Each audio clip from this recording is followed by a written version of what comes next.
Yo. This little CookieCapone on Cookie's Cabaret. And I got two special guests with me. Rhoda Dunn daughter. Double R. Yes, sir. And Lee Son. What's up, people? How y'all doing? A.K.A. 50. You gonna hear this nigga call himself 50 Bones throughout the whole podcast. Gonna get this started. This the family function. Niggas rolling weed and shit. Yeah. Damn sure, right about that. Hell yeah. See, I light it from? Got you. Nigga need a lighter that lost the motherfucking lighter. We did that early. So Rhoda Dunn daughter, my fellow rapper, musician, engineer, fisherman, barber, finesse. We got Lee Son, the business-minded motherfucker. You know what I'm saying? He your supervisor, your friendly neighborhood Spider-Man. Yes, sir. You need your BI straight. You need a spokesperson. That nigga might be my manager one day. Fucking around. Sign me up. I know that shit. Yo. So opening up, I'm gonna let y'all say what you want to say. Let's go, Ro. Shit, man, we out here. I'm trying to get this thing purled up. I'm trying to support Cookie's Cabaret out here. We gonna get it cracking, have a couple good laughs. You know how it be. What you gotta say to the people, 50 Bones? Let's dive in. Let's do it. Let's dive in. So we gonna get this shit jumping like Jimmy Neutron. Spark the brain. Alright, so we gonna start with 50 Bones since he ain't a rapper. What first sparked your interest in music? Cause I know you love music. So what first sparked your interest in music, 50? Shit.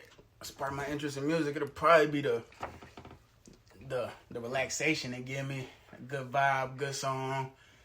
Nod my head to it. Vibe out, blow an L. Something make me feel good. So it make you feel good. So if you could pin it, like, what would be the first song that genuinely made you feel good? I'm gonna throw it all the way back. I was a young boy, but that Juicy by Biggie, when I first actually heard that shit, yeah, analyzed the lyrics, oh yeah, this nigga was spitting. Okay. How old you think you was back then? Sheesh. I was probably when I first heard Biggie, I was probably 10, 12. 10, 12. Growing up with all the women, mama listened to CookieCapone and shit. But I mean, here go another question though. That R&B, that CookieCapone shit ain't never sparked an interest in you? Oh yeah, that shit made me want to treat a woman good and apologize sometimes. Oh. He said apologize. What that nigga say? I can never right my wrongs unless I write them down for real. That's how it was. I ain't gonna cap though, but for the right bitch, I apologize. Word. You know what I'm saying? Sometimes you got to, for real. Alright, so we got Rhoda Dunn daughter, engineer, producer. The nigga make beats and everything. For you being an artist, what first sparked your interest in music? Having an outlet. A lot of people, they got different things that they do. Some people draw. Right. Some people write poetry. Some people write books. You know what I mean? I put my life on the mic. This is how it is. All right. So for you, what was the first song that gave you that joy and made you want to be an artist? You know what I'm saying? Let's see. Honestly, I'm going to keep it jiggy. I really wasn't into music like that when I first started.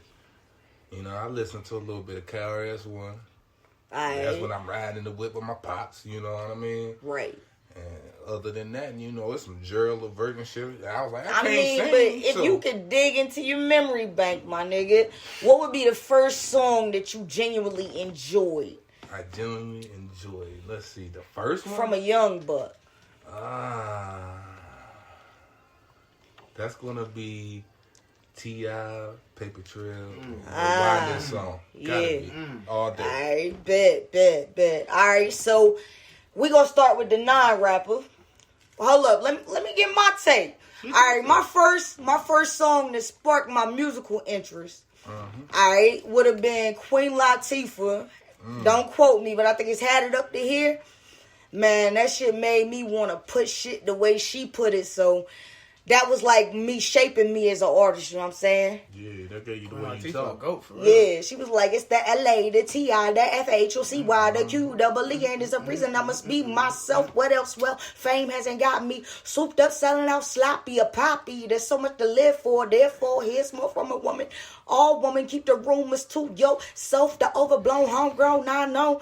Anyway. Oh, you listen to that whole jump off. Yeah. After I memorized that, that's why niggas wordplay so different. You feel me? Because we grew up to like De La Soul and Eric B and Rakim and shit. You know what I'm saying? So we had a good musical foundation.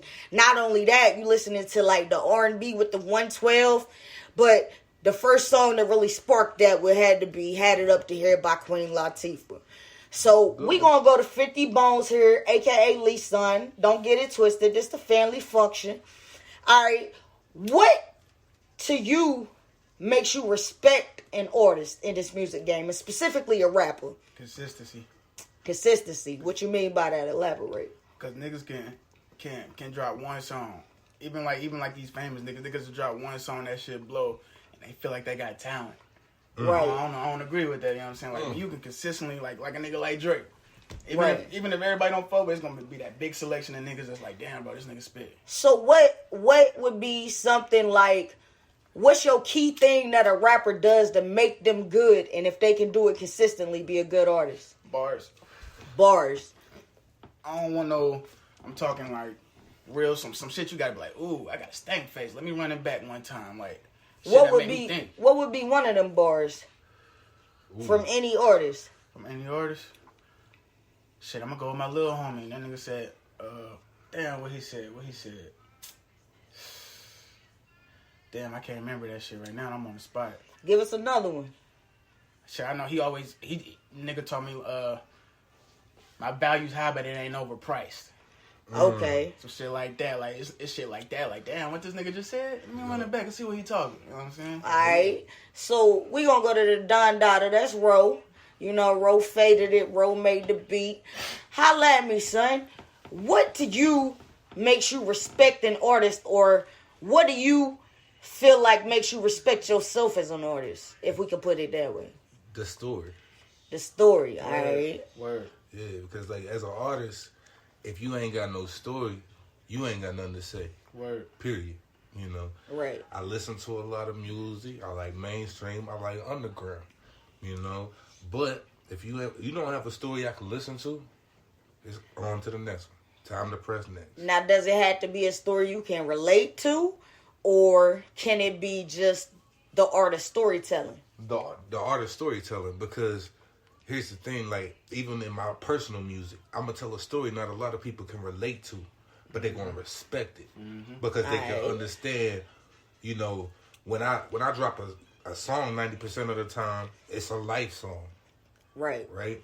And whether somebody going through it at that time or they're going to go through it later, when they hear it, they understand it, they feel it. All right, so now I want to ask you a little different than I asked 50 Bones, but give me one of your favorite bars. Just one bar. One of your favorite bars you ever spit as an artist. I ever spit? Yeah. Yeah, probably holiday. But what I said, oh. Man, favorite bar. Damn, man, you know I like rhyme, time, shine, but you know that's my swag. Show, but like show my that. favorite bar,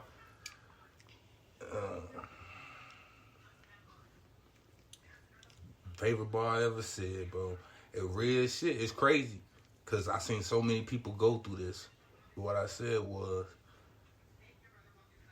I pray tomorrow my mama ain't gotta see the corner. That was the hardest bar I ever said. All right, so we're gonna do a breakdown. What exactly was that for? Like, what that mean? Cause, you know, me, the lifestyle that I was living, the things that I was doing, I shouldn't have made it where I am now. Right. Period. You know what I mean? So the one thing I gotta be thankful for is she still here. Oh, the corner. See, I'm thinking he said corner, like get out there hustling. Nah, he's like saying that he don't gotta see a corner. Well, you know, you gotta love them while they still here. And, you know, just coming back to Lil CookieCapone, a.k.a. F.E. Bliss. What really, let's see. To me, respecting him as an artist would be telling your truth. So it's more than a punchline. It's more than a storytelling. As long as you true to yourself. And I think it takes artists a long time to find they self in this music. Because you got so many clones, so many copies. They want to be this nigga. I got to get tattoos up to my neck. You know what I'm saying? I think authenticity speaks for me. And as far as me as an artist, a few of my favorite bars would be like, I got to retro, watch your neck, you just a body to me. Bars got bilingual hang time, Rosetta Noose. That's hard, by the way. And this shit be gnawing at your ear. I'm Mikey Tyson to the 5th. She said these bars got bilingual hang time. Rosetta Noose. And if we could go to a breakdown, bilingual hang time, your Rosetta Stone, and then a noose would be your hang time. So bars got bilingual hang time, Rosetta Noose. So yeah. I got a couple. Hold on. But you can't just stop right there, bro. What you mean? You said bars got bilingual hang time, Rosetta Noose. Went over your head, don't stretch it, got better news. When you said that shit, what was going through your mind when you were crafting this bar? Well, basically it was more like I had a Rosetta Stone. So I'm like, how can I incorporate Rosetta Stone? And then I'm talking about my bars, so I'm already talking about how much weight they carry. Mm-hmm. So when I'm saying I speak in different tongues, basically. So I was like, if I want to incorporate Rosetta Stone and speaking in different tongues, I would say my bars got bilingual hang time.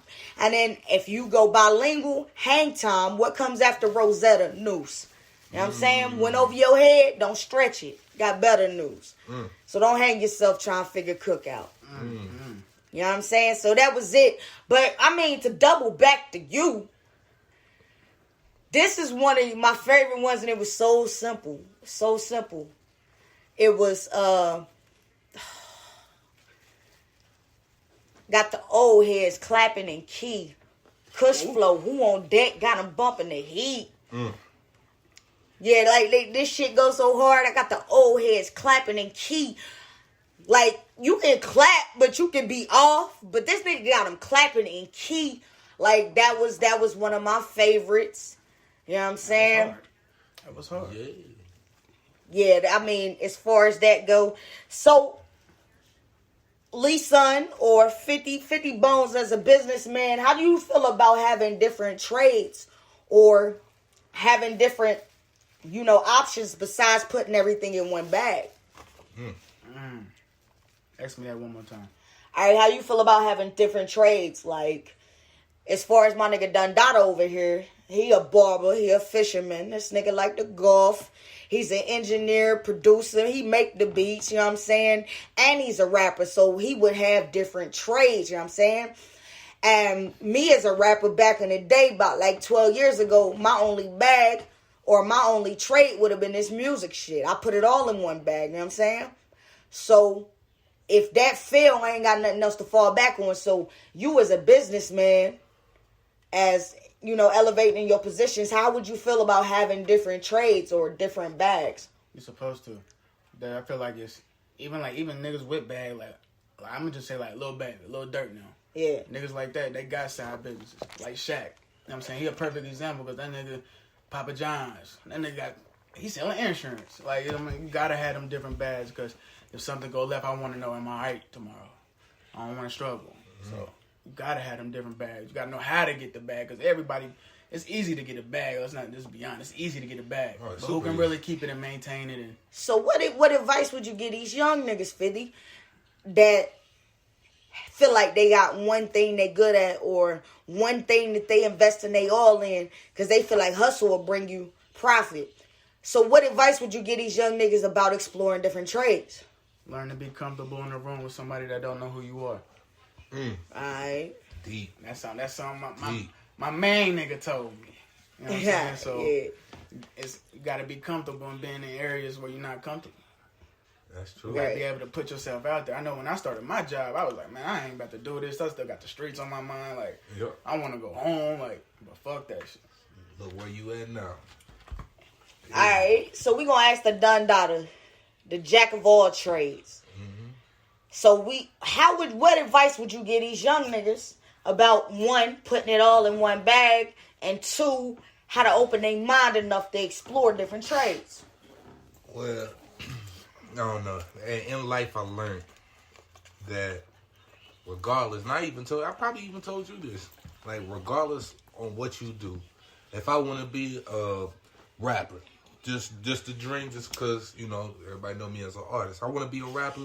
I got bars. I can get in the studio. I can record, but it dies there. Why does it die there? Because I have nothing else to go with it. You know what I mean? You have to be able to either, if you're gonna put it all in one thing, you got to be able to stack it, just like money. You got that dollar bill on there. How you gonna get to that 5? Guess what? You got to bring some other things. You better get you some pennies, nickels, dimes, quarters, dollars, $5 bill. But you gotta have something else to get there. Well, the way I feel about it is, as a nigga that was once putting it all in one bag, I feel like you got to get to a point where your music, if that's your bag, gets stale. You know what I'm saying? Like, you done gave all the hustle, you done gave all the grind, and you still in the same place or not as far as you would like to be. So then you got to explore living life, because you can have this directed focus on something that's not going to move no further than God called it to move. Can I say something on that, though? Yes, sir. At the same time, though, niggas ain't comfortable with failure. Right. A lot of people, especially the younger is worse.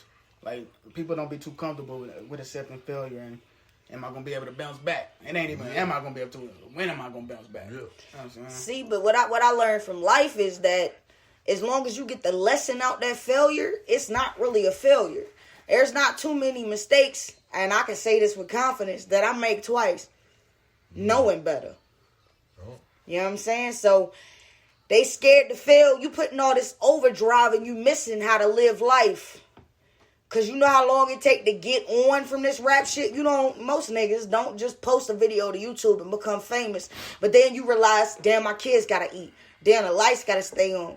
Damn, the rent gotta be paid. So you go out here and you live life, and then the world will make you feel like you losing your grind when you not really losing your grind. You learning how to live your life. And that's where my trades came in. Oh, yeah. And to tap in on what 50 said, man, like, you can't be scared of failure. No matter what you do in life, eventually you're going to fail. You know what I mean? You can't count on one hand how many people you know personally that's only had one job the whole life. They only did just this one thing. You know what I mean? You're going to have to try. You're going to have to fail. But eventually you're going to get to where you're going. Yeah, I mean, I'm glad I got both of y'all niggas sitting down with me on CookieCapone, right? Hey. We out here. Yeah, nah, I'm glad I got both of y'all, because then we get a business aspect from 50 Bones, and we get the jack of all trades role, who done been there and done many of these things these niggas want to do. So we gonna start with 50. A contractual condition. Say somebody wanted you to be vice president of a company. What would be your contractual conditions right now for being the head of somebody else's business? Shit, I'm gonna spend it like my position now, where I'm a manager. Right. So technically, I own my little piece of that crew. I got crews up under me, so you know what I'm saying. So it's more of a.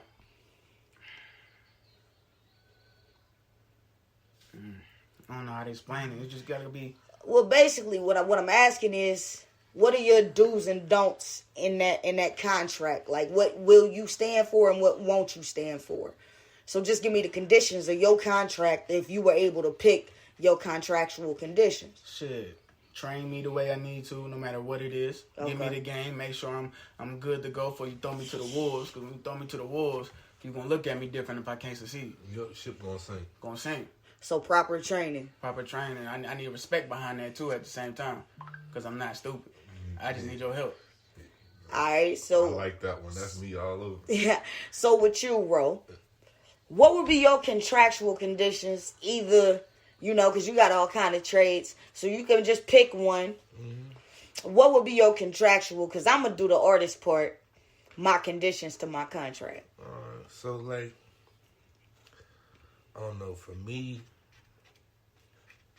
I got a bunch of kids. So rule number one, and whatever it is, it's got to be flexible. Mm-hmm. They got to be able to understand that there's things that go on in life that ain't circulated around that particular job. Right. So pretty much the freedom. And a lot of things you get into life, especially when you move up the ladder, you got it. It's a little restricted, you know what I mean? But hey, everybody can't be their own boss. Thanks. Right. And this is just conditions of the contract from somebody else's standpoint.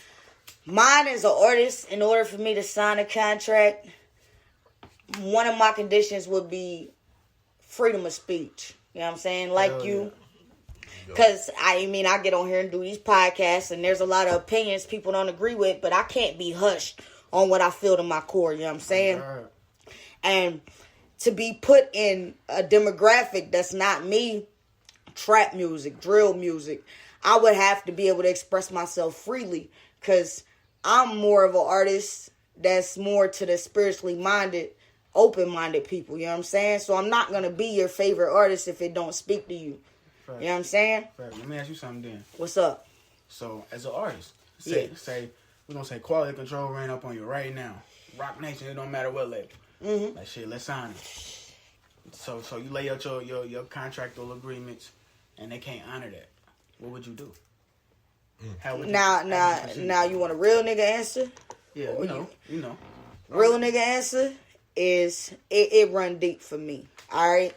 I've been at this shit about 12, 13 years. You know what I'm saying? So it ain't much that I ain't covered, and it ain't much that I ain't done.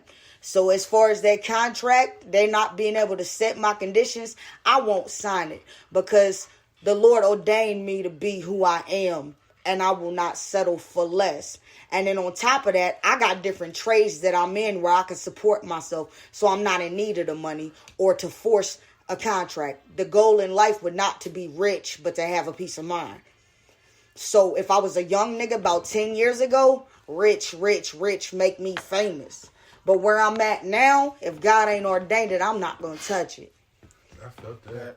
So what would you do if Rock set you down a contract right now, bro? Shit, they had me a contract right now, and I done gave them the outline of what I wanted. And they can't meet it. Well, I'm just going to give it to you from a street nigga point of view. They got to up the check. Period. Point blank. Word. If you can't honor what I want, then you're going to pay me what I want. Period. I felt that. Alright, so being these young niggas, because there's a lot of aspiring rappers. That's what we going to categorize them as, aspiring rappers.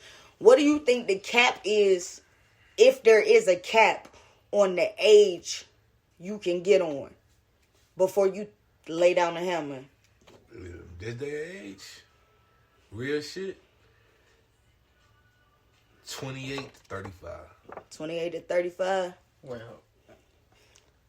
ask me that one more time, because I'm confused. What would your cap be, like the oldest age for a nigga to get on? Oh, yeah, I agree with that. Jay-Z numbers. Yeah, I mean, because like when you look at the artist, almost everybody know. You know what I mean? It's not these young gunners. Now you got young gunners getting the game. They hit a bop. You know what I mean? You look at Young Boy. That's the number one artist on the map right now. You know what I mean? Well, yeah, come on, Fitty. I'm a Drake fan. But listen, I'm in the music. I gotta get a statistic on it. You know what I mean? Like, what CD has Young Boy dropped that haven't went platinum or double platinum?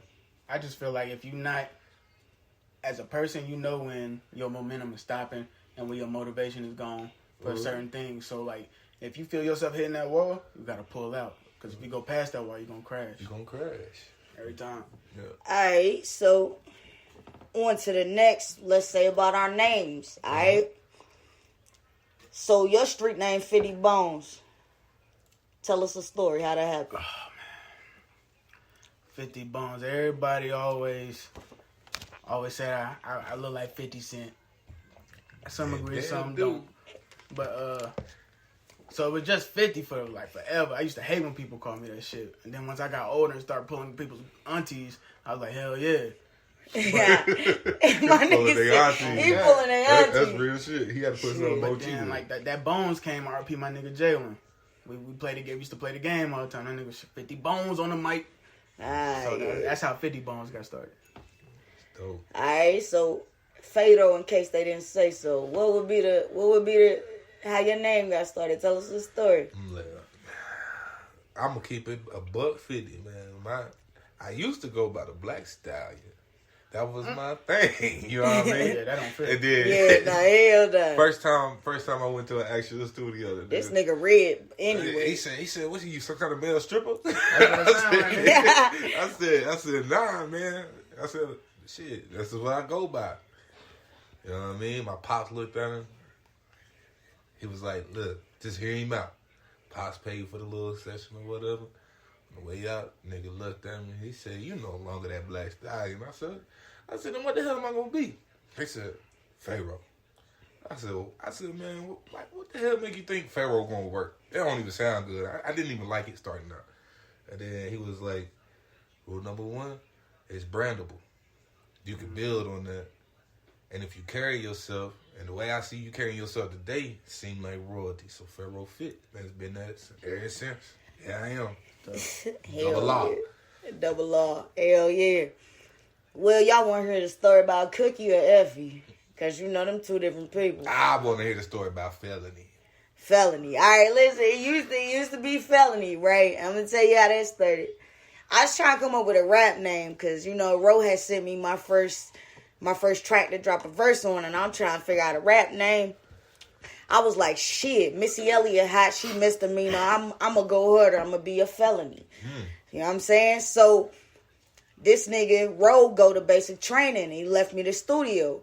Well, we was fucking with my nigga, free my nigga Hassel. We was fucking with my nigga Hassel at the time, and he needed me to put his mixtape together. So the name F.E. Bliss came because he called me DJ Bliss while I was hosting his mixtape. Well, I got to thinking on it and was like, what go with Bliss? Because I'm not about to be DJ Bliss. So it was F.E. fuck entertainment, just Bliss. And the more I've grown as an artist, the more I've grown into that fuck entertainment, just Bliss. So basically now I make music that soothes the soul. I like it. F.E. Felt that. Bliss. Yeah. Bliss. Yeah. And then you know she real. You know she about to go in on the track though. When you hear that, little CookieCapone. Yeah, because you know it's little CookieCapone. Alright, so this one for Ro. As an artist, do you look at the structure of music differently? Because you got a lot of things that's to the naked eye or the naked ear. You know what I'm saying? So do you look at the structure of music? The structure on, like, you mean how, like, the flow pattern, how it's written? Yeah. Alright, bet. So, like, I don't know. I call it, I don't know. I call it unorthodox, man. I'm an unorthodox artist. Reason being, 90% of your rappers, they got one cadence, whole 16 bars, that's the length of a verse. You know what I mean? Right. So, my very first thing, I put tape recorder, bro. Put the tape recorder on. Listen to some of my favorite artists. And that's what I caught on to. Man, I listened to one nigga, Nazarini. When I listen to him, he switches every 4 bars. And I really listen to him. I'm talking 2-3 years straight. That's the only artist I listen to. And then I was like, that's the one. Like, and I studied this flow pattern. And when I realized he changed every 4 bars, this was probably about 2011. Right. And since then, I was like, that's what's going to make me different. And still to this day, that's why a lot of people still listen to me, because it's not a repetitive cadence. Right. You know, I might spit the first 4 bars, you know, regular tone. The next 4 bars be auto-tune, you know. Yeah.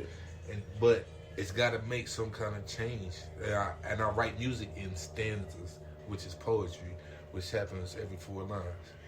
5 if you go to school, but if you study, it's 4. Yeah, but I mean, that's for me. I started before you even sent me that verse to hop on, that song to hop on with a verse. I started with doing poetry. I was very, very good at poetry. So when I developed the talent for art, or when I knew I could rap as an art, the poetry fused with the music. But not until about the past 2 years has my poetic genius, if I must say, combined with my rap to make Cookie. You know what I'm saying? To make F.E. Bliss. It's so deep when you get down into the structure of shit. You know what I'm saying? Because where we started off doing 4-bar transitions. Now I can do a 2. But top that off, now I can do a 5 or a 3. And that's hard for a nigga to mimic. So you, as a person that don't do music, 50 Bones, do you even look at how the rappers structure their verses, or like what's appealing to the ear to you that you catch as far as structure? It's the way you change. Like, are you transitioning to them into them bars differently, or your the transition, I guess, like, are you transitioning right?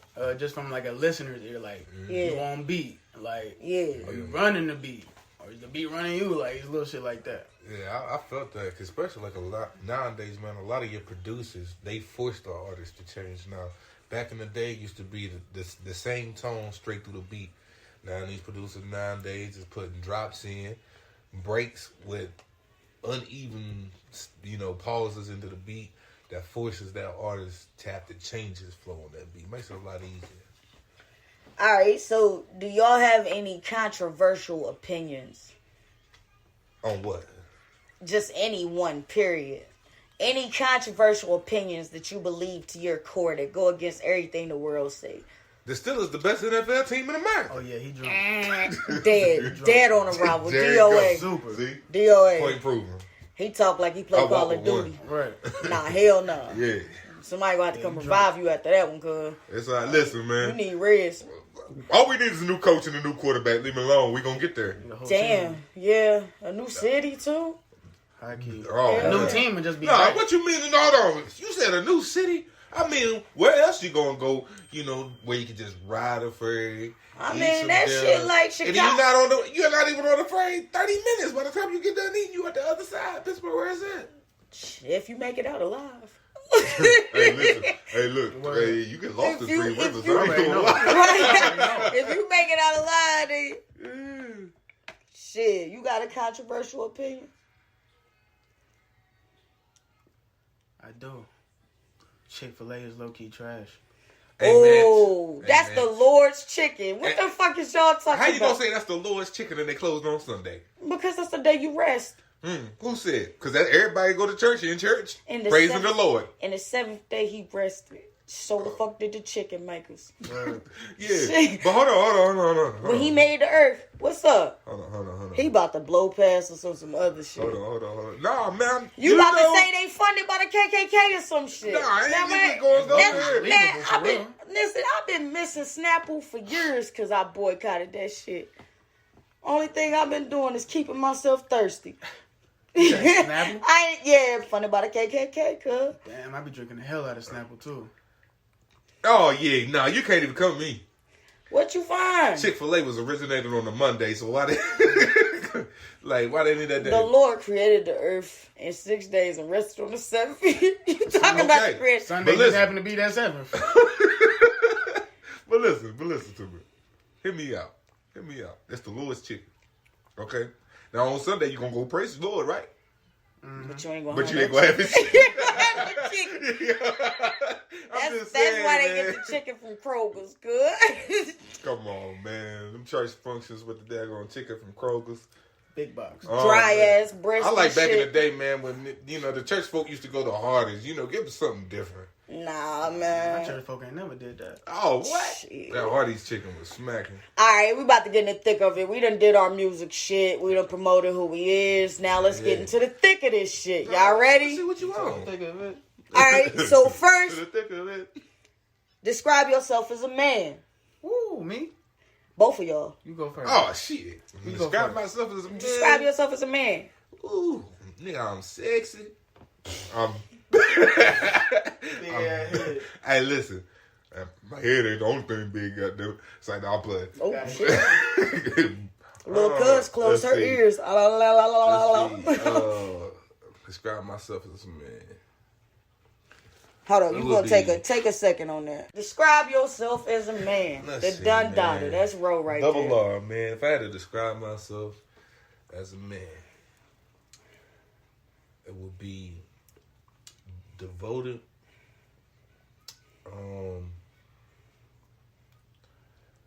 Let's see, adventurous. Okay. And loyal. Loyalty is the main thing. Devoted, adventurous, and loyal. That's Ro, the Don Dada. 50 Bones. Describe yourself as a man. Y'all heard Bernie Mac. Strong, healthy, black man. Alright. I'm a confident man. I take care of people. I feel like I'm a giver. Okay. I'm patient.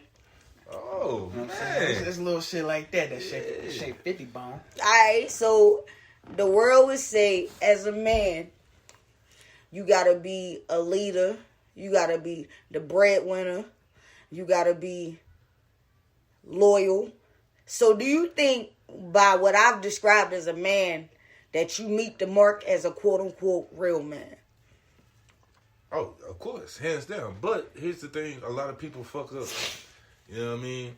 Like, back in the day, granted, the man had to be the breadwinner. Right? Nowadays, there's so many females that have exceeded well beyond most males in a lot of things. You know what I mean? Right.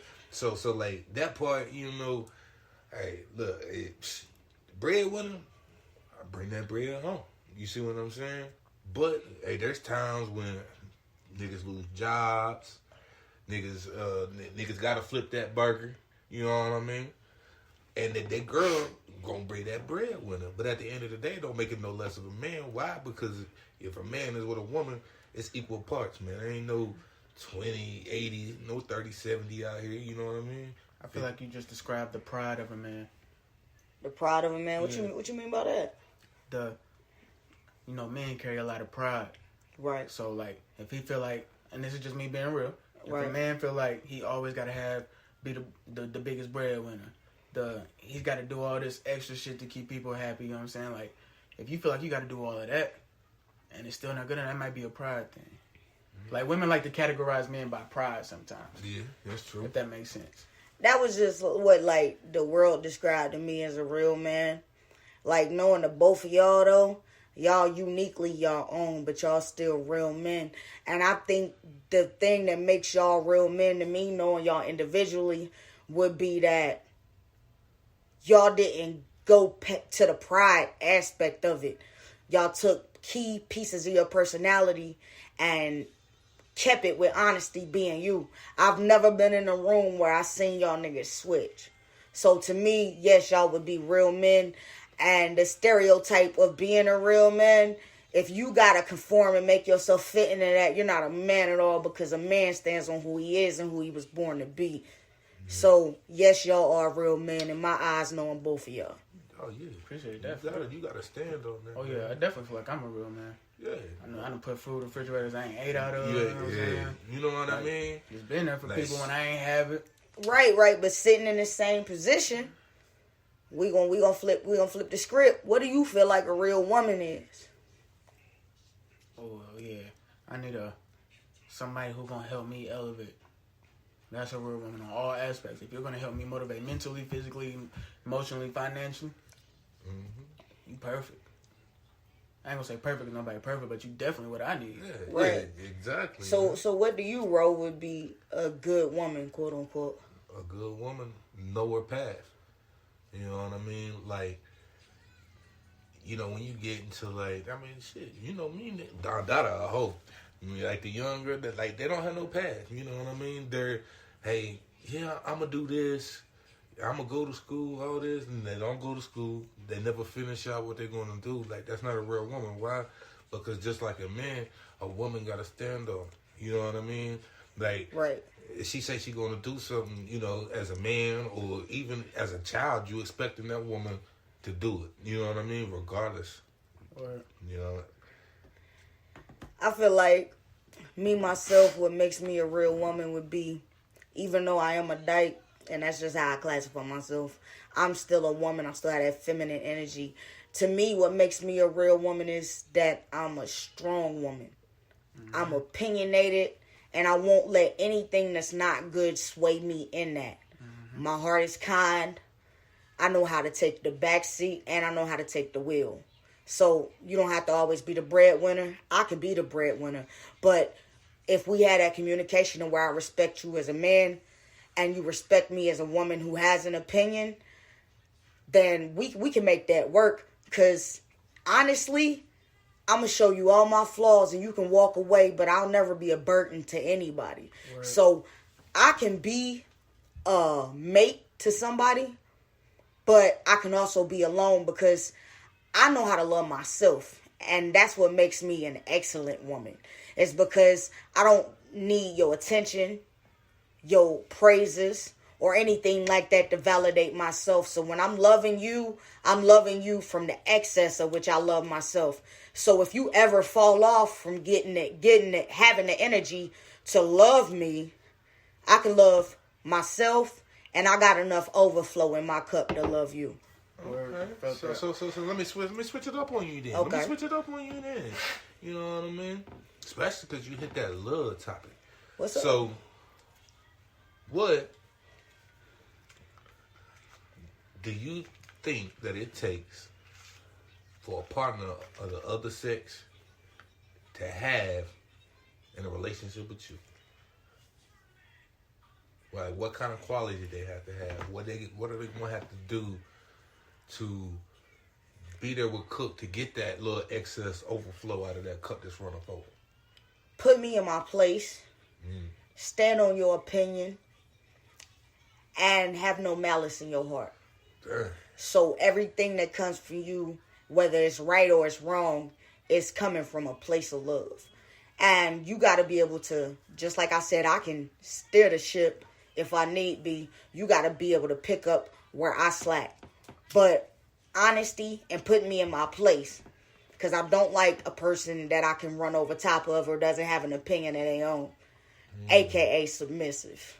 All right. What about you, Fitty? My qualities I look for? If a person of the opposite sex is gonna be with Fitty, what kind of traits they gotta carry? Shit, you gotta kind of be like my mama, for real. Without being like my mama, like you gotta have your own touch of being China.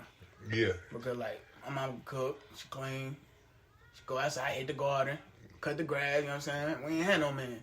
Right. So like, I know women. I know the power of a woman. I know that they hold value. I know that. You just got to show me you're capable of giving me that value. Okay, so we gonna go deeper into that. Do you all prefer an aggressive, independent woman or a submissive woman? I like equal part. Equal part? Yeah, it's hard to get. Yeah, then it get toxic if it go too far. Yeah, it's way too toxic. Like that's for men you gotta too. have that equal part. You know what I mean? Like if I say some old dumb shit, you know what I mean, being a dumb nigga, she gotta be able to let me know I'm being a dumb nigga. You know what I mean? But at the same time, I'm like, bitch, drop and give me 50. I low key want that. But I mean, give me 50. I mean, just looking on it, just from the outside looking in. Just like that question you asked earlier, what do you have to be or the opposite sex to be for Cook? Just knowing y'all niggas and y'all personality, Lee's son, a.k.a. 50 Bones, gotta have a woman who's understanding and got time. Right. You gotta have a bitch with a sense of humor and a backbone. Yeah, that's it. You know what I mean? Because, I mean, at the end of the day, from a male point of view, you know what I mean? Don't get me wrong. We share some of the same capabilities, you see what I'm saying? But hey, look, if I'm feeling sad, you gotta be able to bring me. You gotta be that other end. You know what I mean? It's 50-50, bro. That's been the other part of who I am. See, but I see it different. Like, I feel like I got to give 100 to myself, and then what's left over you'll get. Because anything you lacking, I need you to be right with God. I need you to love yourself. I need you to take the time you need. So if I'm whole for myself and you whole for yourself, ain't no need to go 50-50. Because you're not lacking anything that I can't give you that you can't give yourself. So, hey, if you right with God and he's filling your cup, get me in the overflow. But I can't do 80% and you do 20 because you done lack due to childhood issues. At a certain point, you using something as an excuse for you to grow. Because I got to have a person that's equally yoked. You feel me? Right. But there's not a lot, even if you go into the older women, there's not a lot of people who are equally yoked with me. So, well, listen, we on CookieCapone. So I'm about to get in the cook right now. All so right. if you 100, Yeah. is she 100? Where's there room for you or her, or you or him? What you mean? Because you said because she gotta be 100% because you gonna get yourself 100%. Yeah. All right. So like I'm curious, just because I'm a married man. You know what I mean? So if I'm 100 to myself. You know what I mean? Granted, I ain't never gonna slap on that. But in that relationship point, I'm 50. Why? Because I'm just gonna give you my point of view of this too. Why is because if I'm 50, there's room for her to be the other half. You see what I'm saying? But if I'm 100, in the back of my mind, there's no room for nothing else. You see what I'm saying? I disagree. I disagree. You know why? Because I'm not there out of need for that 50. I'm not there out of need for you. Mm-hmm. Anything I give you is out of love and out of excess. So if you need a person to be that other side of the 50, if that's just you, own that. But Cook, as a person, I need you to be 100 for yourself and 100 for me. And it's not a right to be with me. Like, you don't have to be with me. It's a privilege. Right. So anything I give you is because I want to make space for you. Okay. So if you ain't got the 100 to give yourself, you can get from my overflow and fill your cup. But I'm not going to take from what I need to give you what God gave me, anything of it, if I don't have it to spare. So what I choose to give you is in the overflow. Oh, shoot. You gotta think of it like a house. You know what I'm saying? If you ain't got 100% of that foundation, it's gonna fall. You can't build. It's gonna fall. Right. But like I said, I understood that. You know what I mean? That's why I was like, man, I understand being 100%. But that's 100 with self. But I'm glad you brought that up because that's the problem I have with bitches these days. Ooh, see? Because hit them, slip them. They only 50. So they want 50 of mine to make themselves whole. So now I'm 50 short, but this bitch whole. You get me? Okay. You know what I'm saying? I feel that. Now let me give you my breakdown from my point of view. Okay. Because I'm 100. And I'm going to stand on it's got to be 50. And this is why I say that. You know, from my point of view. Is because I don't need you. Rule number one. You got to have that want, right? But in life, okay, when you're looking for a lifelong companion, in life, there's going to be things that you can't do. I mean, no matter how you look at it, you can be 100 with yourself, but it's going to be, when I said that, this is how I was thinking it. You know what I mean? I can't do it all. You know what I mean? So that companion, that other end, has got to be able to do what I can't. You see what I'm saying? Yeah, but the way I see it is, she can balance you out in your spirit without having to give you half of what you need. Right, so let me spin it to you like this. Let me get your opinion. Here we go. So you got a good woman beside you, and you trying to work on yourself. You trying to be 100 for her. I'm gonna bring my whole 100. Everything. So what is? If you're 100, basically, you know what I'm saying, like everybody if I'm 100 in this relationship, how much? But let me pause you right there. It's 100 in yourself, 100 in herself. The excess go to the relationship. You're right. All right, so to bounce off of that, how much extra do you feel like a woman has to give you? If she's giving you 100, do you feel like she has to give you extra? No.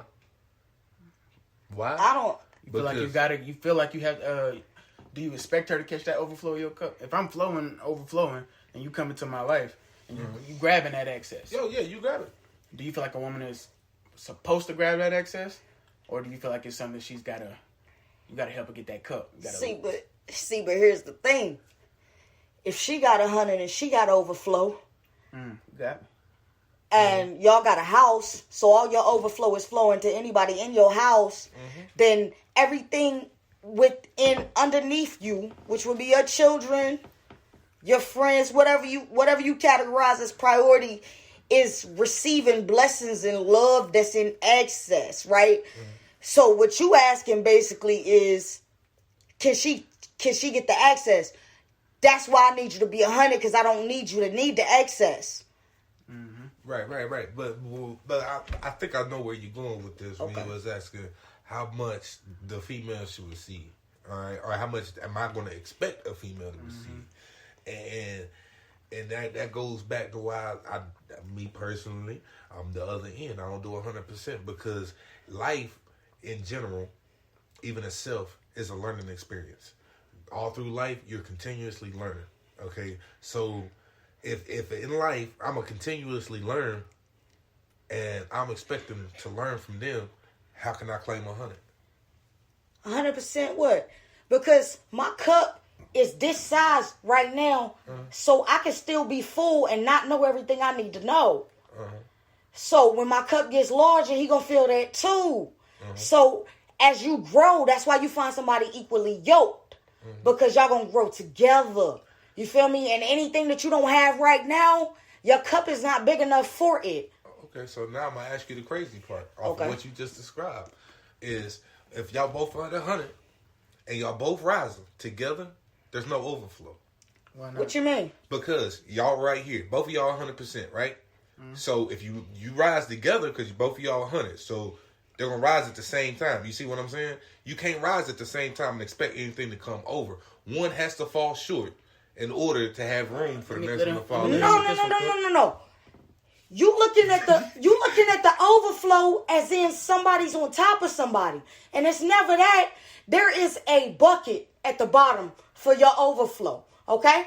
And while you're rising together, all the overflow goes into the bucket. So never one above the other. And then when your cup grows, how fast you think God fills it up? Because you waiting months to be filled in your new capacity of a cup when he can fill it like that. I'm on some shit like, you know how you put water, the water get in the room, water fill up and it's got windows in that bitch. Pressure gonna bust. Bust on windows. So are we gonna drown in this bitch? Or are we gonna find a way to keep rising up, going up. You know what I'm saying? There is no ceiling in a relationship. There you go. Period. There is no ceiling. Well, I mean, I wanna hit on this point too. If you talking about the ceiling, we think because we ain't in a box that's good enough. We think that since we ain't in the ceiling, that's good enough. We think that since the sky's the limit, that's good enough. When we're galaxies, right? Infinite galaxies. So if the sky's your limit, you still put a limitation on who all you are and who you can be. But that's where you want to define whether you're going to leave it up to yourself or you going to give it to God to expand you. Word. I hate to hear people say the sky's the limit. That's one thing. Why if I'm made in his image and he made a universe, why can't I be as big as the universe? You know what I'm saying? There's planets out there that don't serve a purpose, and I do. There's planets out there ain't never been. Well, I also learned something like you just can't outshine the master. You know what I'm saying? Oh yeah, be humble and direct it all the way to God where it's supposed to be. That's dope. See, I like expanding minds because you see, you know what I mean. There's three different aspects, but everybody just came to the same point in some way or another. Since we talking about divine, do you feel like divine direction is a thing?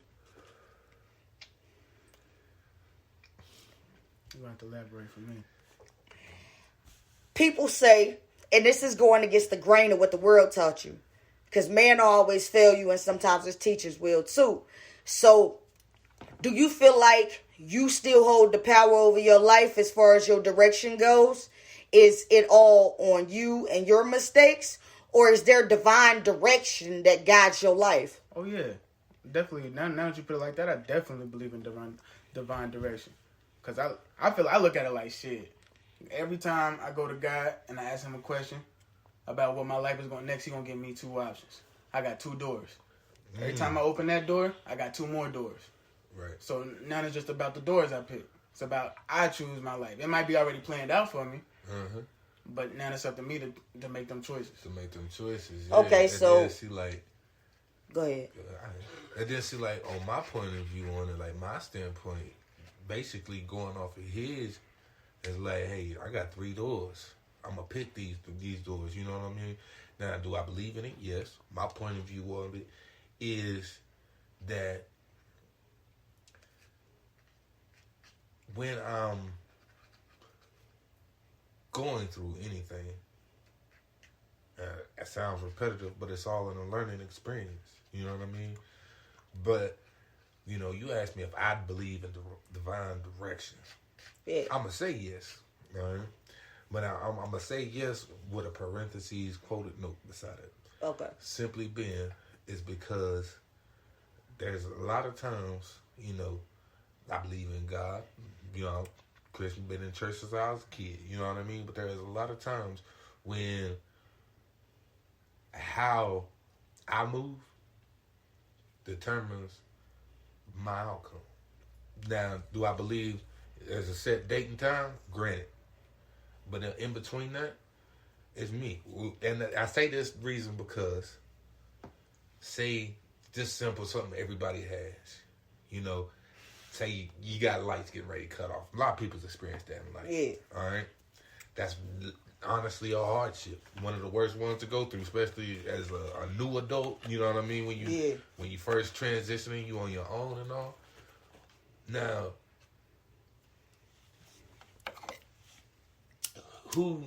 my question, and this is crazy, but it's actually a question to it, is who really makes that call? You know what I mean? Because you're gonna pray. You're gonna pray. You know what I mean? Now that's where, you know, like I say it all the time, my strength comes from the Lord. That's where the strength comes from. You see what I'm saying? But at the end of the day, it's what I do. You know what I mean? Whether I call, I get help, I work extra shifts. You know what I mean? Like the end result on how you get to that point is what you'd actually do. I agree with both ends of that. But to bring it deeper is when I believe in free will. But when I speak on divine direction, I mean letting go of control and letting what be will be. Mm-hmm. Which means whatever decision I make was meant to be. So I'm not going to stress the decision so much. You feel me? Right. Because once I prayed and gave it to God, what will be will be. Uh-huh. Let his will be done. But furthermore, I don't think hustling harder or grinding harder can ordain anything to be in your life that's not meant to be. Free will, yes. But breaking your back to get something that is not ordained by God, if it's not meant to happen, it won't happen. And that's what I mean by divine direction. I can put my all in this music shit, bite the bullet, break my back, make as many connections. If it's not God's will, it will not be done. Best thing I can say on that, the story already written. See, and I believe the story already written, but Pete be on this. I believe it's one of them books of choices. You know what I'm saying? Mm-hmm. So the whole book is written out with every decision you could make, every door that you could go into. But the story takes a different turn, whatever choice you make. So yeah, it's already written, but it's like a book of choices. Mm-hmm. My left door, the path for that's written. My right door, the path for that's written. You never know, them motherfucking paths might intertwine at one point. Yeah. Plenty of times in life. Okay, so being an adult now, can y'all name one thing that genuinely makes you happy? Children. Your children. Yep. I mean, like I said, it ain't no secret. I was that nigga. Everybody he a deadbeat daddy. He don't see your kids. He don't do none of that. But I take pride in my children. Why? Because I'm a father. Without the mother, they got their children. At the end of the day, That's a lot of people stereotype a man on how he operates when they have a child. You know what I mean? But you really don't know. As a man, I bring a child into this world. I have to step up. Now, that I have to step up doesn't have a time. You know what I mean? Like you got, you have to complete yourself first. You know what I mean? So any person, if the roles were reversed and the man had a baby, God bless America and no place else. Sure. You know what I mean? Like honestly, how many women do you think would act differently than the male? You know what I mean? They're not. They're gonna do the same thing. You're gonna have an argument or whatever. You know what I mean? The man gonna have emotions. You ain't gonna have no contact, but then you a deadbeat, but not by choice. And that's what a lot of people fail to realize. So, 50 Bone, what genuinely makes you happy? Success. Success. Not even job related. Just like the fact that I can say I successfully made it out of a hard time or two. Yeah. You know what I'm saying? Yeah. That'd be where my goals is. Yeah. That's the main goal in life, to succeed in it. Word. That's damn sure what to be proud of. Well, speaking from my point of view, I ain't got no kids. And then success done took a different turn for me. Because I don't feel like success is measured by what we want to measure it by. So when you alter your perception on success, then you alter yourself as a being. Mm-hmm. Now, what genuinely make me happy in life is a moment of silence. I felt that. And that speaks to a whole different crowd, a whole different dynamic.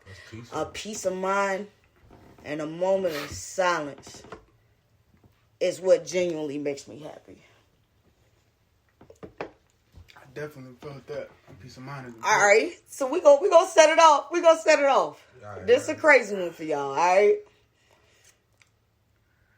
Epic funeral.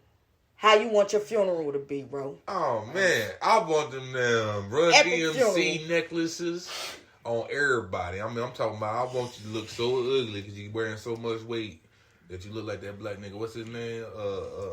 Flavor Flav. Flav. Yeah, you know what I mean. Put a big old clock. Now listen, somebody gotta have a big clock just like that nigga, but that clock gotta be stopped because I'm dead. Damn it. You know what I mean? Like, I ain't even lying about it. Like, don't have that shit ticket, nigga. I ain't So ticket no you more. want like a Run DMC funeral? Yeah, man. Why? Because everybody want to go in nice, casual. You know, if it's casual, it's khakis and polo. You know what I mean? All black suits. Nah, I want you out there with your dunks on, big chain, fucking up. I want things. I already told my mama, especially if I go before you, mama, make sure everybody, if you ain't got a Nike suit when you come in, leave. Oh, Yo, what's the little things that the kids they put in their mouth and they pop on the tongue all the time? What's Pop that? Rocks. That's what this weed should be called. Yeah. I'm sorry, bro. I just thought about that shit. Pop rock. You called a fucking seed. Nah, bro. Snap. No, I ain't called no seed. If I call a seed, I call a seed here. I call a seed here. It's snap, crackle, and pop right here. Nigga, listen. I mean, as far as epic funerals go, cuz. What you got? I want one for the church folks. You know what I'm saying? I want 2 separate funerals, Oh, right? I felt that. Oh. I want one for the church folks. Uh-huh. Then I want y'all to roll me into some strip club. You feel me? Oh, yeah, man. I'm going to have Strip you at club. the Yeah, have me in a strip club. If I gotta be cremated, spread my ashes in Magic City That's parking lot. silly. Damn. I feel you though. I felt that, you know. Cause I'm on some shit like I'm trying to go to the after party after the funeral. And I'm Yeah, like, yeah. look, Don't I'm let trying to me go to my miss- own after party. Better, look, bring the urn in the house, goddamn. You Bring the hear me? urn in the house. Bring it in the house. Pull Blow, up 1800 blow me a in there. shotgun or two. You Yeah, feel me? man, put me in a blunt. I'll be all Put right. me in the Hell no. grind me up in the You soul. seen how high that ain't good. I keep your ass laughing. Word. Bring Cookie back from the DAV. Oh, bro. What? I'm calling. Hello. Yeah. That's all him. Hell yeah, You know what I mean? man. Yeah, I can see that shit right now, boy. Lisa out there working, sweating hard. Next thing you know, I'm leaning over his shoulder. I'm talking about, yes, sir? Yes, sir. Hell yeah. Yeah. Wake up, nigga, I want to talk. Word, I be that nigga too. Wake up, nigga, I want to talk. God damn. Shit, man. How y'all feel like, what's y'all opinion on trust in general? Trust. Yeah, trust. Ain't no trust in the world. What? That's how you feel? Ain't no trust in the world. So you don't trust me? I trust you. So there's trust in the world. But listen. Ain't no trust in the world. And I'm going to break it down like this. Because both of y'all family. Right. Honestly, my closest niggas. You know what I mean? Now, when I say ain't no trust in the world, look, I ain't gonna lie. You know, I ain't gonna snitch on you. You know what I mean? But I would be the nigga. Like, what something I would do? Like, now, say my mama or somebody. Oh, all right. Let me hit this. Yes, sir. All right. Anyway, back to it. What I was gonna say was just why I say ain't no trust in the world. Cause if I'm a little kid, all right, and I see you hit that nigga in the back of the head with a baseball, and she come at me with a belt, I'm not gonna say I did it. You see what I'm saying? Like, that's why I'm saying there's no trust in the world. Now, don't get me wrong. There's trustworthiness, and there's things, you know, to where loyalty. I think they classify under loyalty versus trust because, hey, I got you. I'm going to stand on my own too. But I'm like, nobody's going to go an entire lifetime and keep it 100% of the time. You know what I mean? Like, I'm going to snitch on you. That bet on me, I'm going to snitch on you. Therefore, you should not trust me where Mom Deuce come, ask who going to throw the ball. You know what I mean? There's no trust on that. Now, as an adult, that's different. Because I'm loyal. I'm loyal to y'all niggas. Regardless. So to you, there's a difference between loyalty and trust. Yeah, it's a big difference. Okay. Like it's a difference, but they damn near the same. Nah. I can't trust you without loyalty. And then without the loyalty, there's no trust. I can know that you loyal to me and still not trust you. Oh. I can trust you to be who you are. Mm-hmm. Right. But to trust you, I feel like it has a limit. Because trust is based on the expectation you put on niggas. And man gonna fail you every time. So when you stop placing expectations on niggas, then you can give loyalty out of the kindness of your heart when you don't place expectations on them. So you can't disappoint me because you're not on a pedestal. I don't got no expectations out of you. That's true shit. Like, it's a big difference. Like, you know, like loyalty and trust, it's a thin line. I give you that between the two. But they different. I feel like loyalty is more of a, I die for you, I ride for you. Mm-hmm. And trust is more like, I ain't about to take that change out your change drawer when I need a cigar. Yeah. I feel that. Or we on a mission and we got all our cousins. There's somebody you got to stop and tell to get out the car before you finish it. Mm-hmm. Oh, amen. Word. I agree with that for sure. So if you take out the expectation and you put a limit on trust, it'll save your feelings in the long run. Because there's some niggas that'll steal from you, which will break your trust, but will die about you when it's time to ride. Oh, that's it. Man, there ain't no trust in there. There's some loyal motherfuckers. Like, y'all, some loyal motherfuckers. I can go rob bank with y'all too right now. You know, I can sit there and loyalty. I ain't got to worry about shit. Now, but we do it. No, we ain't going to go out there and do nothing like that. But if it came down to it, that's just what it's going to be. And we all going to go on about our day. Like with my sister, I trust her to be who she is. You know what I'm saying? Yeah. I trust her to love me. You know what I'm saying? But I don't expect nothing out of her. Yeah. I'm having a hard day. I don't expect her to listen. I don't expect her to care. If I expect you to care about what I got going on and you got 20 things going on, I can't expect you to care. Yeah. I can expect you to love me. Mm-hmm. But that's where I agree and disagree, because you're right. I can't expect for you to want to listen and be there for me, but at the same time, like, if you really love me, you're going to do that off the strength. Yeah, but then don't be mad when motherfuckers show you their true colors or try to. Yeah, of course. You know what I'm saying? Of course. Because the reality of it is, the expectation was to be, yeah, you going to be there for me. But the reality of it is, shit, the cousin you talking to was thinking about suicide last night. Yeah. You know what I'm saying? So today, I might call you back in 2 weeks and talk to you. But today I ain't got the energy because I ain't had the energy to live last night. And these are things behind the scene that you don't see but get perceived wrong because they didn't meet your expectations. Mm-hmm. And then revert it back to trust. You can trust somebody not to do it. You know what I mean? But at the end of the day, they do the opposite of what you trust them to do. That trust broken. You see what I'm saying? There ain't no trust in the world. None. So, how y'all feel about having a sense of humor? Like, is that a requirement to be in your presence? Yeah, oh, man, I can't have no Karen. I thought about it. You know what I mean? I ain't gonna lie.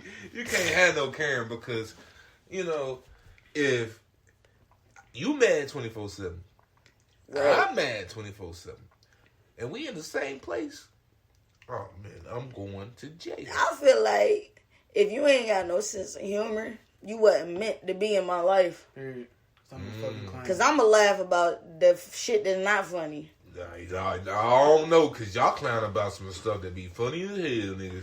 Hold on. Yeah, but, I mean, certain shit like death, you know what I'm saying? I laugh about it, too. See, you ain't got to laugh about that shit sometimes, man. I ain't no deep person, though, like, you know what I mean? I'm a big nigga. I ain't supposed to cry. We can't get deep. You gotta make me laugh, nigga. Don't make me sad. Cuz was seeing the light over here off that motherfucking Oh, man. What did you say? I told my nigga, tell my mama I got a blunt for it. What my man said? He said, turn away. When he said that, I sat up right here, looked at my wife. My wife turned the video on. From that point on, we knew it was on. Hell yeah. Alright, so how y'all feel about college? You feel like it's needed? Hell no. Like, give the youth some advice on this. I mean, just to be honest, 90% of people, whether they want to admit it or not, know I'm right about this. College is a whole lot of textbook. You see what I'm saying? Right. The real world, there ain't no textbook. You know what I mean? Like, and I say this because you go to school, you know what I mean, 12 grades, all right? So, you might gain knowledge for something down the road, but are you ever going to use it? No. When you get to college, like me, all right? So, you get a college degree, you know what I mean? And then, but most of the time, before you get that college degree, most people, just like myself, they go to college for something else before they turn around and get the right piece of paper. You know what I mean? So, right. Like, if I want to be a doctor, I'm going to go to school to be a doctor, this, that, and the other. I done spent $94,000 on a tuition for 6 years, all right? But I live in a state of poverty to where the market, I can't do nothing with it. Like, I got family right now that got degrees in accounting and stuff like that. Are they doing it? No. Why? Because it really ain't an option to them. So college is a waste of time. So what would be your advice to these young niggas just fresh getting out here as far as college goes? Get a trade or get as many as you can. Now, don't take that the wrong way either, though, because if you feel like college is for you, then go do it. Go do it, yeah, but all means. If you're going to go out there no matter where you go, if you're going to go and not go to class and not actually give it your 100, then you're wasting your time, your money, your energy, and all that. Yeah. Go get a trade. I'm one of them that I ain't never stepped foot on the college campus, and I make more money than most people with degrees. Yeah. You know what I'm saying? Just keep it real. Like, I got a piece of paper. Go get a trade. So that's proven fact. I feel like it's worth a try. It's worth a shot. If you ain't ready, then, you know, you got to deal with the financial loans or whatever. But if you going to give it a try and it's not working, cut the cord. Word. cut the cord as soon as possible, less debt. But I feel like it's worth a shot. You know what I'm saying? So I'm not saying you might not be mentally ready for it now with the grades or the partying, but you may be when you're 40. You know what I'm saying? So give it a try, and like Rose said, trades. You know what I'm saying? That would be my trades is the way. Why? Because if you get a trade, there's always a job for you. If you get a degree, there's not always that job for you. Everybody need a carpenter, a plumber, electrician. Exactly. Right. You know what I mean? That's low key to me. As goals in life, that's where you want to be. You know what I mean? I'm not one. I hate wasting my time for one. You know what I mean? I hate wasting my time. And if I knew then what I know now, it wouldn't have been no college. Why? Because what good? Unless it was something that was popular in the area I lived in, and 9 times out of 10, if it is, you one of the very few, because people like to be electricians. It is in the bottom 5% of jobs in West Virginia. You know what I mean? Like, you got to be willing, if you're going to go to college, you got to be willing to relocate to the area where it's popular. But just as an average young gunner around here, trying to do something in life, knowing they don't have the means to get around, get a trade. All right. So, as individuals, if you could have a perfect job, what would it be for you right now? For me right now is what I'm doing, you know. Like, I got a legal job. What I do best, music, you know what I mean? I work in the studio, get it done. You know, got some other trades that I like doing, I enjoy, hobbies. That's the main thing, bro, because if you don't have an interest in it that is long lasting, it's going to end. You know, you're not going to push yourself to do better. You know what I mean? You're not going to reach out and get the resources to learn after people's told you done learned all you can learn. You know what I mean? Yeah. Like, there's so many trades that people don't even see as jobs. Mm-hmm. Yeah. You know, but it's what you want to do. And there's a job there to be done for you. So what would be your perfect job, Lisa? Shit, the one I got now, for real. I mean, there's always there's always opportunities, different opportunities, and jobs you could take or do or whatever. No matter if you got a trade degree or whatever, but at the same time, I get to pour into people. I get to teach people. Mm-hmm. I get to inspire people, influence. Like, my influence is great. Like, I get to work on my people skills, all that shit. You doing what you like to do. You're doing something that relates to who you are. Yeah, facts. That's perfect. That's exactly. All right. So, can y'all define lust and love? Hell yeah. Oh, man, that's a big line in between that. Lust. All right. So I mean, you know what I'm saying? This is for the young niggas tapping in. Oh, man, listen. I'm going to tell you young niggas tapping in. Let me get them first. Go ahead. All I want to say now. Yeah. Don't let these women, and it go both ways for real, but just speaking from a man's point of view, do not let these women feel like you have to give your money and your basically money, your time, your resources, if it's not going to be valuable, because at the end of the day, you all you got. Oh yeah, amen to that one. And then, like, you know, like, tapping on that lust subject, man, like, at the end of the day, how I see it, and how women, the so-called, say they see it when they get an attitude, anything you can do, I can do. So, why are you chasing me for one thing that I got? So, when y'all speaking about lust, y'all talking about bitches lusting over your money. All right, I spend it different. I just wanted to say that for the young guns, but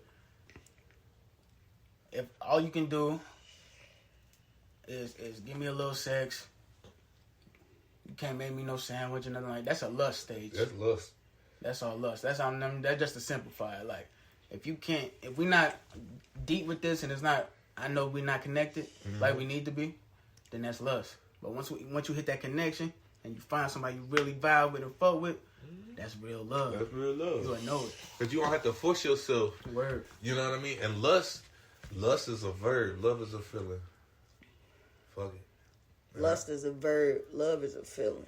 Mm-hmm. And I say this. So how would you say it to these young niggas for them to be able to define the difference between lust and love?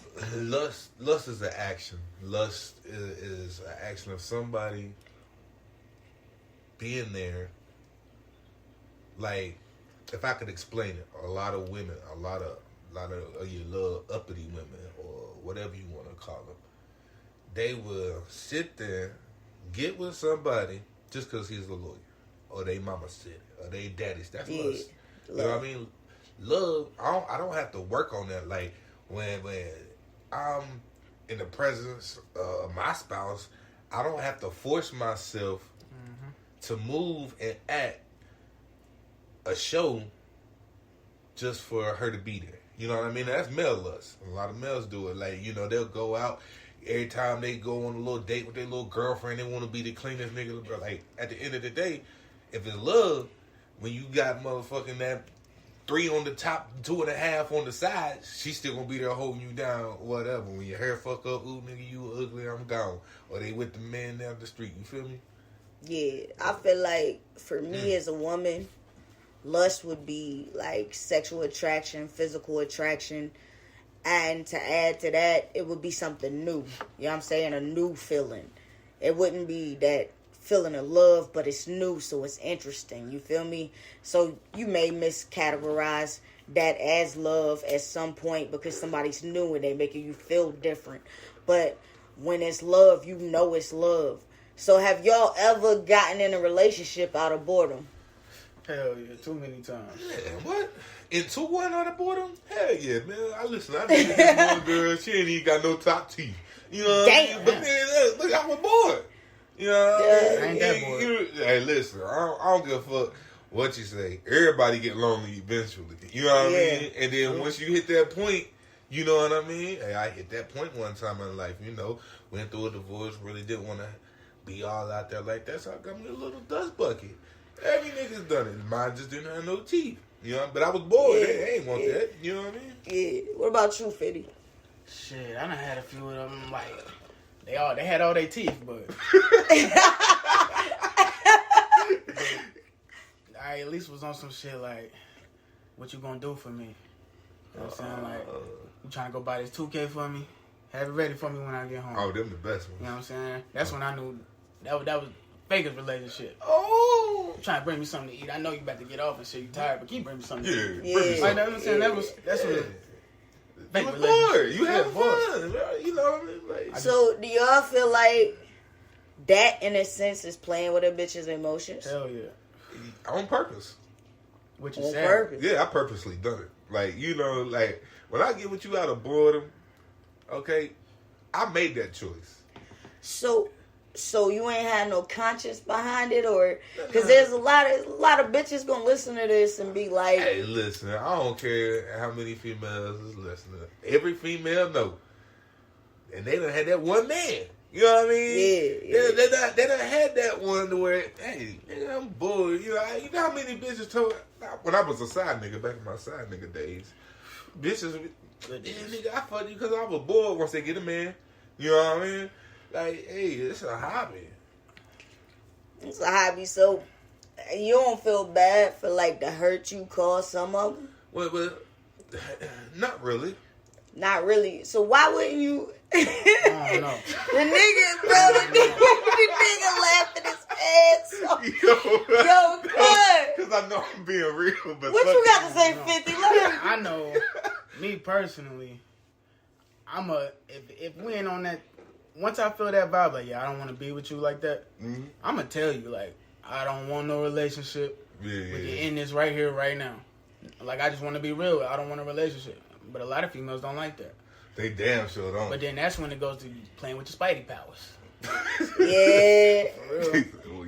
I got this saying, bro. I do not use my Spidey powers for evil. Because we as a family know we got some Spidey powers. You know what I'm saying? We got some Spidey powers.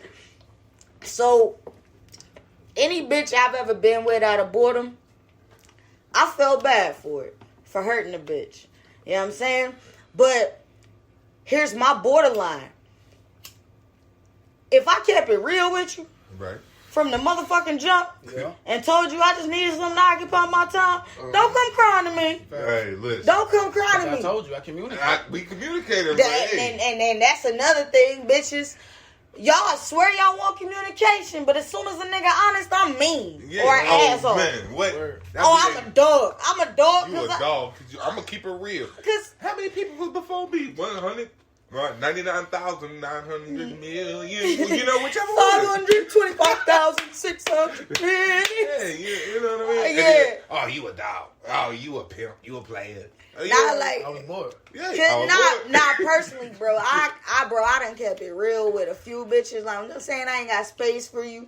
I ain't about to move, cross no state lines for you. Uh-huh. But they still end up hurting in the end, and I'm perplexed. Oh, I'm perplexed. This why they That's be just hurt. the kind of woman that is. Come on, man. Listen, I'm gonna tell you some funny shit. Damn. I'm gonna put some Damn, funny 50. shit out there. Yeah, man. that's real shit. That's just the type of woman she is. He ain't lying. That's the truth. Like he telling the whole honest truth. You know, but oh man. Cause I'm the nigga. We gonna sit down and have this. We gonna have a full blown conversation about this. Like I'm that kind of nigga. Let's sit down. Let's talk. Hey, You know what I'm listen, saying? I don't care. I've been on do it. Hey, it is what it is. Type nigga I am. I'm gonna take you to your grandmama's house. We're gonna sit. We're gonna have a conversation. I'm gonna leave you there and unload the truck when I leave. You know what I mean? But bitches won't be hurt. This is why they be hurt. Why they be hurt? Because niggas fuck up and they stay overnight. Everything is perfectly fine. No, listen. Everything, trust me. Now, hear me out on this, 50. So, when you go on that date, you know what I mean? You done went to the crib. She done cooked you some chicken, some fries. You know what I mean? Yeah. Y'all done Netflix, forgot to chill. Look, and then you fall asleep.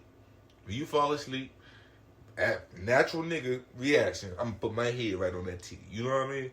And boop, and you gonna go to sleep. Now, when you fall asleep, the female in their mind is taking a whole mind, body, spirit, and soul, and just seeping it on it. Yeah, but that's why you gotta watch how you talk to women and shit like that. Cause energy is real. That shit real. Right. We ain't gotta fuck to get a connection. No, you damn right. But listen, she still gonna hurt. Why she gonna hurt though? It's a woman. I think more than spending a night is bringing your PlayStation. You know what I'm saying? You know what I'm saying, bro? I don't know about anybody else. You bring your Xbox, your PlayStation, We moved in by then. that should say something, Yeah, bro, I'm getting mail tomorrow. We go together now. You know what I'm Like, we saying? ain't even playing, bro. Mail tomorrow. Facts. Your address on my DHHR papers. But nah, And the like tax really think about it though. If the nigga just would go home that night, right? After you done communicated to her what you want, you alright. But once you communicated that to her, that hey, look, bitch, this is just what it is. You a little hot fuck, sneaky link, whatever. You know, I'm putting my pinky in you. We going on about the day, Right. But the moment I say that, alright, and then we get, as 50 call it, that connection, even though I done fell asleep. You know what I mean? Now what? She got mixed signals. That's when it's up to you as a man to keep putting it out there. Nah, bro. Not even that. I done been that nigga to keep reiterating my point. And bitches still getting mixed signals. What we doing wrong, man? I don't know. It's just a female. And bitches still getting, I mean, I believe that too. Because there's a lot of attention-seeking bitches that need you to feel they could. Word. Yeah, be that. You got to be alright with me being gone 10 days, and that's just real life experience. If you can be alright with me being gone 10 days, you hold it down. You don't know no other shit while I'm gone. We're not around. You know what I'm That's a saying? real one. You solid. I mean, I've been single too long, cause you gotta be okay with the way I move, cause I move at the snap of a finger. Word. Oh yeah. You know what I'm saying? It might not be 10 days, but I'm damn sure gonna be gone 3 days when I leave the crib. Right. You know what I'm saying? So, how do y'all feel about y'all natural swag? Ooh. $5 t-shirt, $10 pair of jeans, been me from the gate. That shit hot. So what y'all make? What makes y'all feel like y'all got natural swag? The fact of the matter that, I ain't bringing up statistics or nothing, but a man can go to the bar 258 times, right? Enjoy myself, step out, be in the public. Everybody learn who I am, know who I am. That's that swagger. That's that energy the way I'm you putting carry off. yourself. Exactly. That's what I feel like swag is, the way you carry yourself. Yeah. If I carry myself like that, like I used to do back in the day, then it is what it is. Just because I put on this Nike fit don't mean that I'm a different nigga. Right. You still you. Word. So, I mean, y'all right. It's that natural energy you bring. Because I done seen a nigga dressed in Fendi head to toe, dressed in Gucci head to toe, ain't pulling no bitches at the blur. And I done witnessed the motherfucking $5 t-shirt Walmart jean having ass nigga pull like 12 bitches at the end of the club. And that's just what it is. But do y'all feel like designer is a necessity? Or would you even put on designer? Hell yeah, but if I can afford to keep buying it and it make me happy to do a little shopping, you know what I'm saying? Like me, I'm obsessed with Nike. Right. I like it. If I got the opportunity, my bread right, shit, I'm gonna go ahead and cop these shoes. Give me a little fit or something like that. That's what I do. You know what I'm saying? But you right, man. But I don't need it though. That's the difference. Do I need designer? Nah. But would you rock? I'm human, man. Look, if just take it as a car, I ride around Fords, Kias, Chevys, the cheap cars. You know what I mean? Right. But if I got it to go get that Bugatti, I'm going to get it. I'm going to get it. Why? Because that's what's going to make me feel like I accomplished something. It's a means of accomplishment. Is what I feel. So basically, y'all not out here to impress other niggas. It's about what feel good with yourself. Yeah. Oh yeah. It's all about me. I don't care what nobody think. Like I want to impress myself. Yeah. Every time I step out the crib, I want to be a better man than what I was yesterday. Exactly. Yeah, I mean, you ain't gotta. It's good to look good, to feel good. But if I gotta look good to impress another motherfucker, I ain't with it. Especially as a man. Like you, a man trying to impress another man by his clothes. Yeah, that's a little sketch, cuz. So, does a bitch body count matter? Oh, I've been waiting to get some niggas on this count. It depends. Yeah. It depends, because experience is experience, you know what I'm saying? So, if you got experience, cool, but at the same time, I can't be with nobody that's still humping Tony, Brandon, JJ, Michael, and the rest of the gang. Like, I can't do that. So your body count gotta be a moderate body count. Like a paced body count. But how would you know? Is that a question you ask? Yeah, I feel like that's a respectable question to ask. Like, what's... I feel like you still your damn youth in that one. Well, all right, let me explain it then. All right. Just to a certain extent, because, like, I know me. Mm-hmm. I might not ask how many bodies you have just because I like older women, so I'm not even going to come at you like that. Right. But I'm going to be on some shit like... I would let you come to me on some shit like, it's just going to happen. And then when that energy connect, that's going to let me know how far your limits go.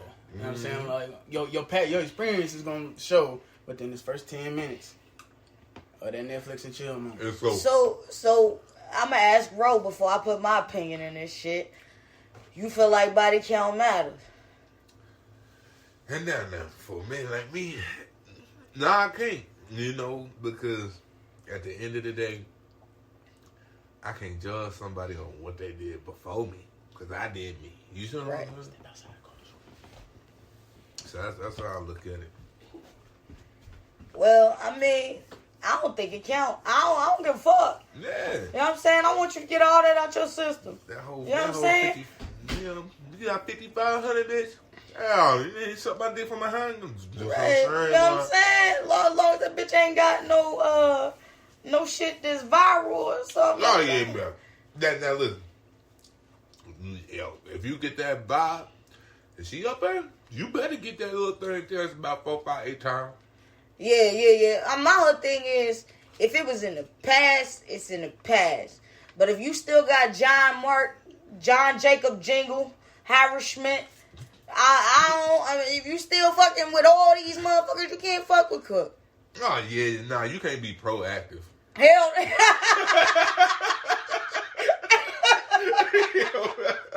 Yo, shut the fuck up. And my nigga said, you can't be proactive. Oh. Oh, shit. Oh, God. Hey, come on, man. Everybody. Oh, man. Oh, that's going to make me twinkle myself. Oh, God. Oh, God. That hurt. That hurt bad. That hurt bad. So now that we got you right here. Oh, shit. We having fun. What's up? You got. I might skip that. Nah, go. You gotta go now. All right. You got any dad advice? Dad advice? You got any advice for these fathers out here? Oh man. You got any dad advice? Dad advice.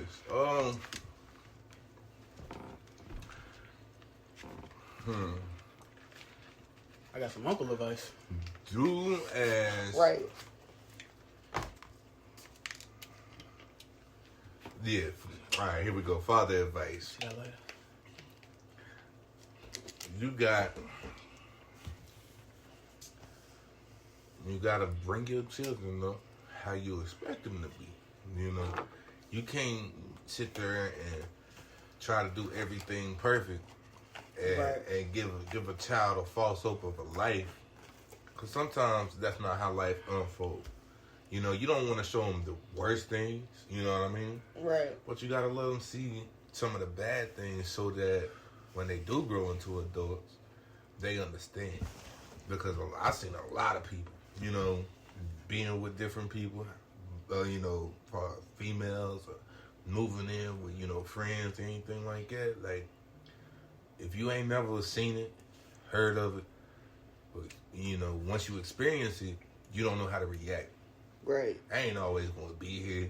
Fathers ain't always going to be here. You know what I mean? Right. So you got to get your kids to a point of understanding and don't mask it. Don't fake it. Hey, what's your uncle advice, cuz? Come to me when your mama say no. That's some good ones. Yeah. As far as auntie. I ain't gonna tell you yes, but I might give you another route. Yeah. Yeah, man, as far as auntie advice goes. I ain't passing the blunt at the family reunion till you're 18. Word. Shit. That nigga got some gas throw. I'm gonna buy some off of him. I'm Goddamn. You know what I'm saying? Shit.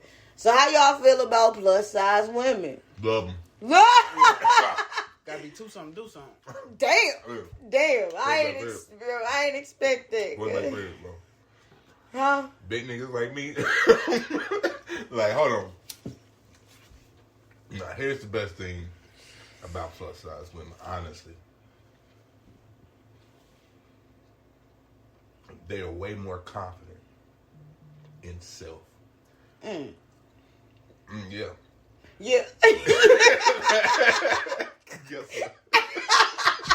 Now when I say that.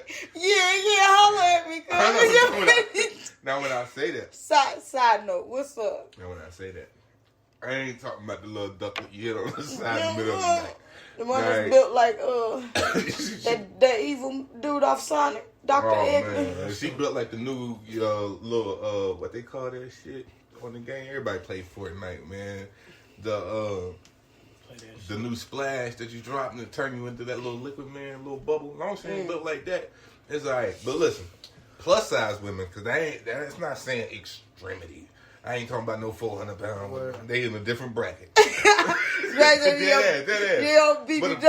But that plus size woman, when I say she got more confidence, is because they learn a lot of them. Now once you hit that 300, it's a wrap. But if you under 300, like a lot of them understand, they build that confidence to where, you know, some people say, oh, she ain't got no confidence because, you know, she ain't dressing the best. You know what I mean? She ain't got. But when I say confidence, is plus size women, they don't care what you got to say about them. Now, you call a skinny girl fat. What's gonna happen? That skinny girl gonna spit in your face, windmill you in the middle of the street. Yeah, you know what I mean? You're gonna be ready to, slap her around like Barbie. But you call a big girl skinny. What's she gonna say? Quit playing. Shit, if she the right bitch, I can call that bitch fat and she like, but you love it. You love it. You know what I'm saying? You love it. Like they got that confidence. Yeah. It's just big girls can't be sexually confident. Hold on. Let me rephrase. Yeah, rephrase that. Rephrase that because I know something. Know what they got. They gonna swing from the chandelier. Some big girls, I'm gonna say plus size. All right. Some plus size women. Under 300. Yeah. All right. They do more sexual favor to get that attention, you know what I'm saying, than really find that confidence in themselves. I don't think so, because we talking about the under 300 club. Yeah. When you get paid 300, that's that duckling. I said no ducklings. Now, I made that very clear. That's that duckling. Because I'm gonna tell you right now, if she looking at you and you live in Mercer County, and she can see Tasman County and shit out the other aisle, you know what I mean? Or Giles County. I don't know. I done seen some plus size women that was drop dead gorgeous. Yeah. Built right, all that, right? Yeah. You got a little tummy, but I don't see it. You tucking it right. Right. Yeah, I mean, shit. I'm not a fan of BBWs, though. How y'all feel about BBWs?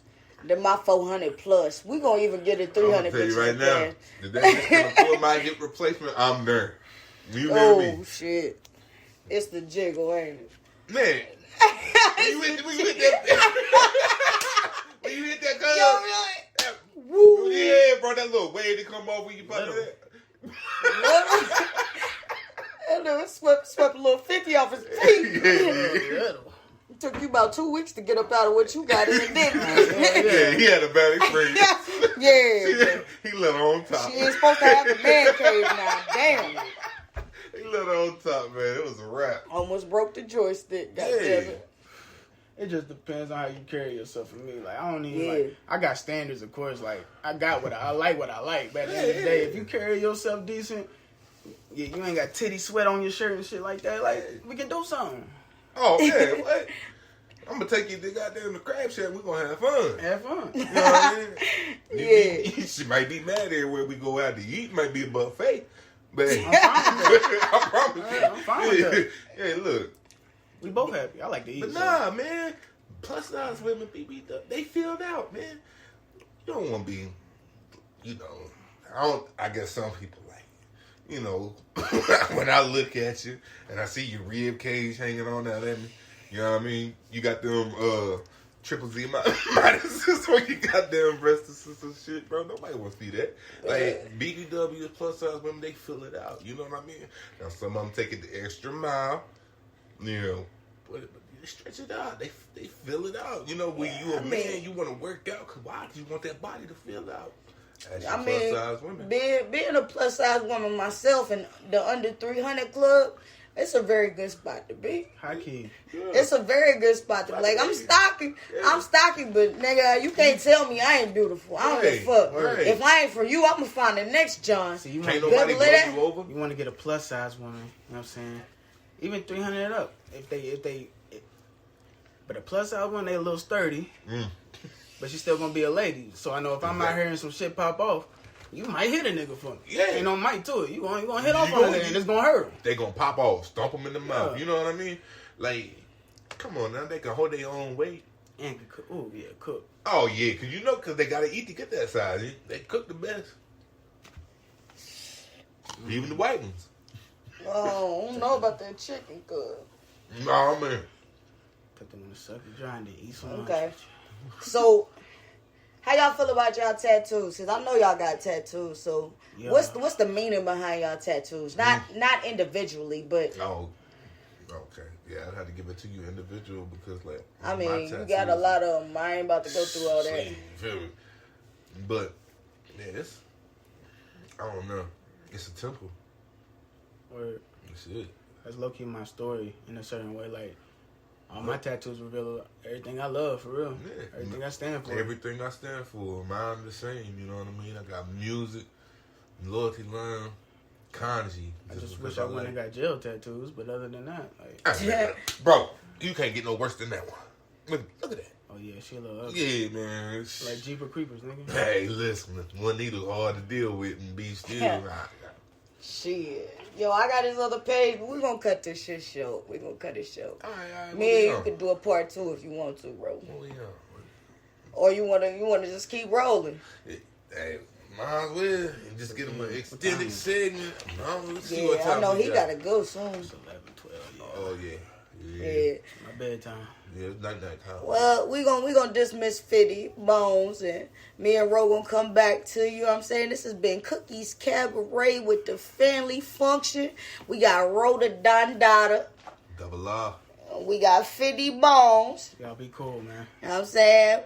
We just had a little sit down at the family function, little cookout talk, you know what I'm saying?